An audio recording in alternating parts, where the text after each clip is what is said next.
আজ আমি করছি মাশরুম মশালা। এর জন্য মাশরুমগুলো ছোট ছোট করে কেটে নিয়েছি, আর এর সঙ্গে একটুখানি কড়াইশুঁটি নিয়েছি। এগুলো খালি অল্প করে ভাপানো রয়েছে। আর এই মাশরুম মশালা করার জন্য আমি নিয়েছি কুচি করে কাটা পেঁয়াজ, আদা, রসুন, কাঁচা লঙ্কা ও টমেটো একসঙ্গে বাটা, হলুদ, লঙ্কা গুঁড়ো আর নুন, আর সামান্য গুড়। আমি চিনি ব্যবহার করি না, সামান্য গুড়। আর সবার শেষে যখন ভালো মতো কষে যাবে তখন একটু গরম মশলা দিয়ে ঢাকা দিয়ে নামিয়ে নেব। আমি কড়াইতে সাদা তেল দিয়েছি, খুব একটা না, 1 টেবিল স্পুন মতো। এবারে তেল গরম হলে প্রথমে এর মধ্যে আমি পেঁয়াজটা দেবো।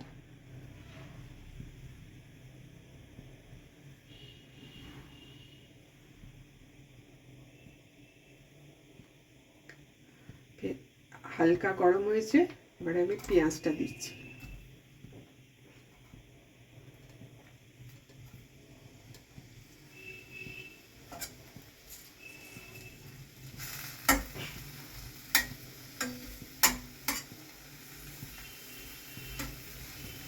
পেঁয়াজটা একটু গোলাপি রং ধরলে তখন এর মধ্যে বাকি মশলাগুলো দিয়ে দেবো।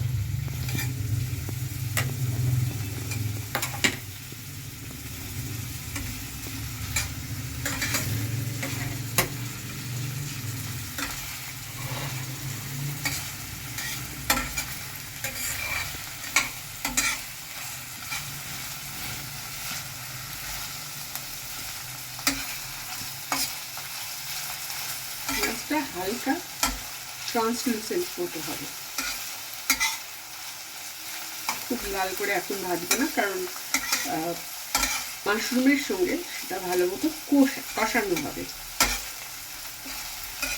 পেঁয়াজটা একদিকে হতে থাক, আর আমি এই আদা, রসুন এবং কাঁচা লঙ্কা দিয়ে যে পেস্টটা বানিয়েছি তার সঙ্গে অল্প একটা আধখানা টমেটো দিয়েছি, সেইটা পেস্টটা দিয়ে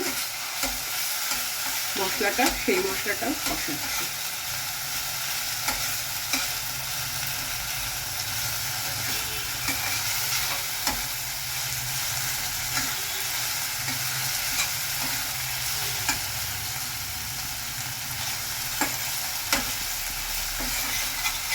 মশলাটা নাড়িয়ে যাবে, কারণ নইলে ধরে যাবে কড়া।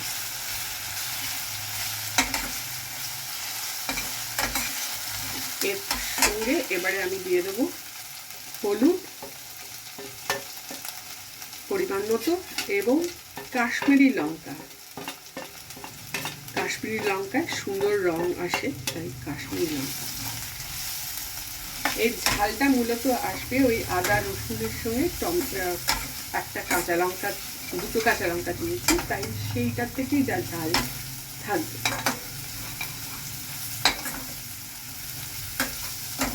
কিছুক্ষণ এটা নেড়ে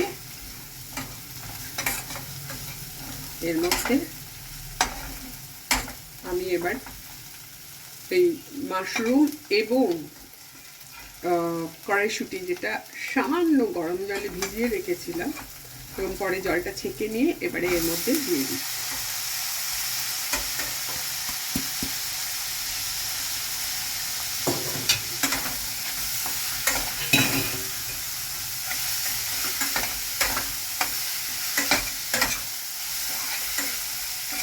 একটু কমিয়ে দিলাম, নইলে মশলাটা পুড়ে যাবে। এর মধ্যে আমি কোনো আলাদা করে জল দেবো না। এখন এই মাশরুম থেকেই জল বেরোবে, তবে খানিকটা সেদ্ধ হবার জন্য যদি জল দেওয়া যায় সেটা বিশেষ কিছু করবে না।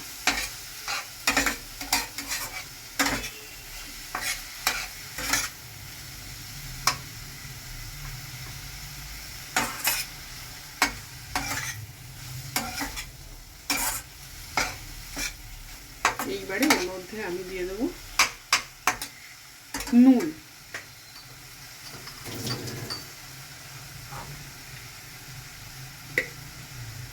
আন্দাজ মতো নুন দিয়ে দিচ্ছি। গুড় আমি পরে দেবো। এই মশলা তেল ছাড়তে শুরু করেছে।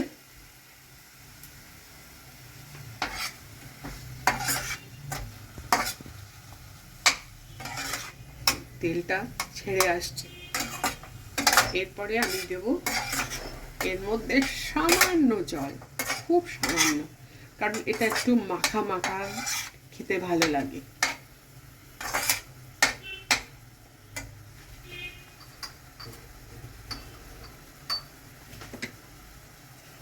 খুব সামান্য জল দেব।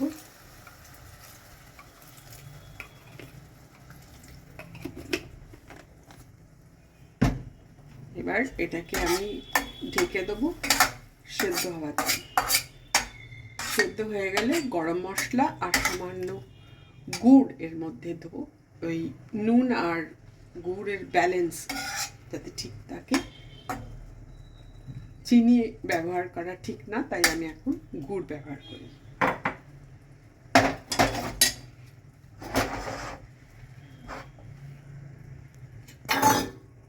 এবার আমি ঢেকে দিলাম সেদ্ধ হওয়ার জন্য।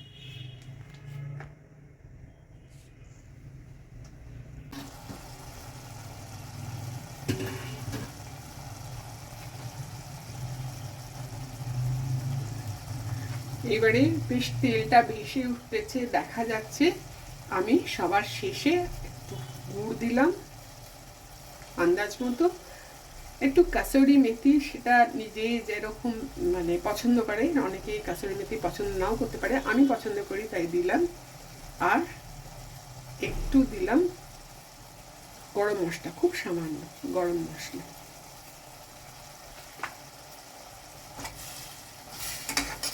এবার একবার নাড়িয়ে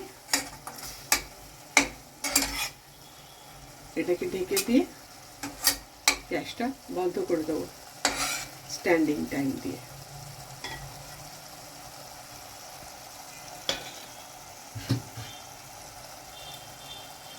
খুব সুন্দর একটা কাশ্মীরি লঙ্কার জন্য এই রঙটা এসছে। কাশ্মীরি লঙ্কার কারণে এই সুন্দর লাল রঙটা আসে, ঝাল বিশেষ হয় না, তবে ঝালটা মূলত এসছে কাঁচা লঙ্কা থেকে। এবারে আমি ঢাকা দিয়ে দিলাম আর গ্যাসটা বন্ধ করে দিলাম। আমার মাশরুম মশালা একদম রেডি। আর এটা পোলাও, ভাত, রুটি, লুচি, যে কোনো কিছু, পরোটা, যে কোনো কিছুর সঙ্গে খাওয়া যেতে পারে।